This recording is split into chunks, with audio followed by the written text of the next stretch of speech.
Dear children, today we are going to see one of the theorem of 10th class in the circle unit. So first we shall see that what does it states. It states that if a radius is drawn at a point of contact, then it is perpendicular to the tangent. It means if there is a circle and there is a tangent, they both meet at one point, that is called as a point of contact. So he says that if a radius is drawn to the point of contact, then it has to be perpendicular to the tangent. So again I am going to repeat the statement. Radius drawn in a circle, a radius drawn at a point of contact is perpendicular to the tangent. So it is a theorem which we have to prove now. Okay, let us start. First let us see the statement of this theorem. So it states that the tangent at any point of a circle, it means if there is a circle, the tangent at any point of a circle is perpendicular to which? It is perpendicular to the radius at a point of contact. So if a radius is drawn from the center to the point of contact, that will be perpendicular to the tangent. This is what the theorem states. Now, so whenever we start a theorem, we starts with the diagram. So in the diagram, so what we have considered, there is a circle with a center O and there is a tangent, name it as xy.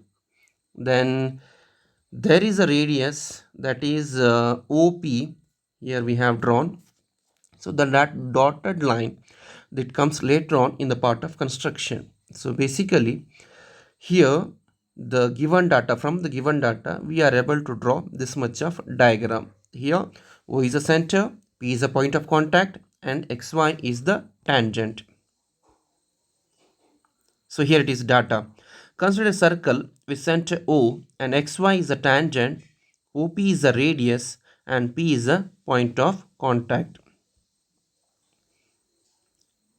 Then to prove, what I need to prove? I need to prove that here, if it was a circle, this was a tangent, it was a radius, here it is xy, x and y, and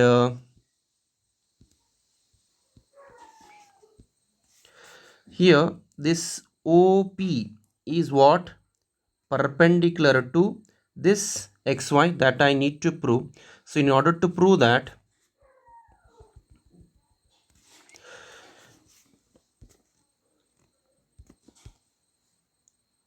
we have to have a construction, and in that construction what we are going to do is, here we have considered what, take a point q on xy.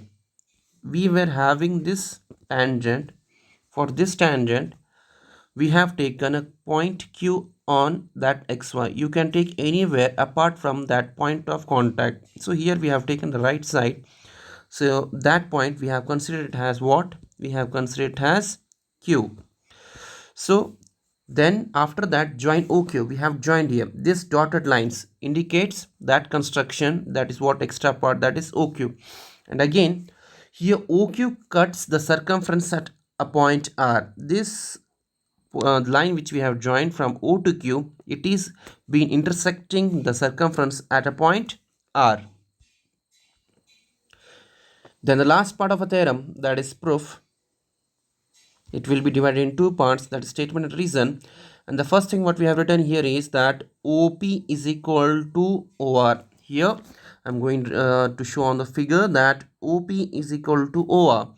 This OP is equal to OR, what might be the reason behind why we have written that OP is equal to OR, and that is radii of same circle. You can observe that here from O to P and from O to R, we can see that it is nothing but, it is a part of what? The same circle, that is nothing but it is the radii of same circle. Then the next one, here OR is less than OQ. Find from the observation of a diagram, here O is there, here point R is there, here it is Q. So from the observation we can see that OR is a part of a complete line OQ. So from that point what we can say that here OR, this part OR is less than the complete length, that is OQ.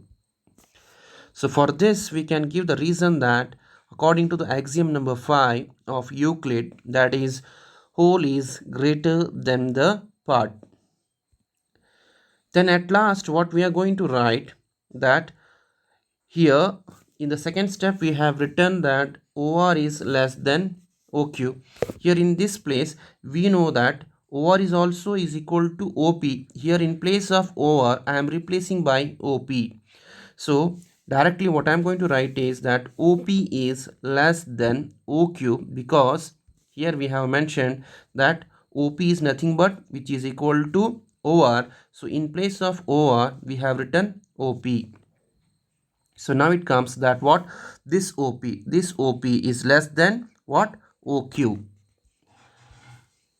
Now, so what is the main theme of this theorem is that in order to prove that it is perpendicular, that what this OP is perpendicular is nothing but uh, the line will be perpendicular if only if it is the shortest distance from that center point. So now we have proved that this OP is the shorter than any other line segment joining O at any point on XY.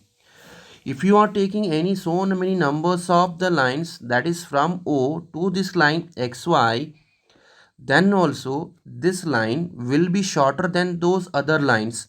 So from this work we can say that shorter distance is nothing but that line which makes a 90-degree to the base.